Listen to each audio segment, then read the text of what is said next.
ఆయన రిలీజ్ చేసిన లెటర్‌లో ఉన్నవి మాత్రము నాకు చెప్పాడు. ఆ చెప్పిన తర్వాత ఆయన సరెండర్ అయిన తర్వాత నేను చూస్తే ఆ లెటర్‌లో అవే ఉన్నాయి. నిజాలు, అబద్ధాలు అవన్నీ కోర్టు తేలుస్తది. కానీ తను నాతో మాట్లాడింది, తను ఇన్‌స్ట్రక్షన్స్ ఇచ్చింది మాత్రము స్పష్టంగా నాకు కొన్ని ఫోటోగ్రాఫ్స్ అవి చూపెట్టినప్పుడు it is a long lasting relation. It is not an all of sudden relation.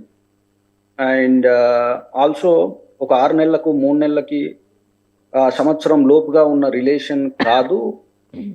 ఇది నా వ్యక్తిగత అభిప్రాయము. నేను చూసినంత మట్టుకు అదొక ఫాల్స్ ప్రామిస్ ద్వారా నడిచిన లివ్ ఇన్ రిలేషన్ అని ఏ కోశాన కూడా నాకు అనిపించలేదు. నా వ్యక్తిగత అభిప్రాయం మాత్రమే. 5 సంవత్సరాల long lasting relation, live in relation with a mutual consent as stated by supreme court time and again several occasions. Supreme court చెప్పింది కూడా అదే. ఒక లాంగ్ లాస్టింగ్ రిలేషన్ అంటే up to a significant time, significant period. అంటే ఒక 5 సంవత్సరాలు అనేది significant period. అది ఏ ఇద్దరి మధ్య కూడా వితౌట్ మ్యూచువల్ కన్సెంట్ అది అవ్వదు. తను మ్యారేజ్ కోసము ప్రామిస్ చేసి, అంటే ఇప్పుడు చెప్తాను. FIR 182 of 2025 which is registered at Chikkadpally police station. అందులోనే ఆయన సరెండర్ అయింది.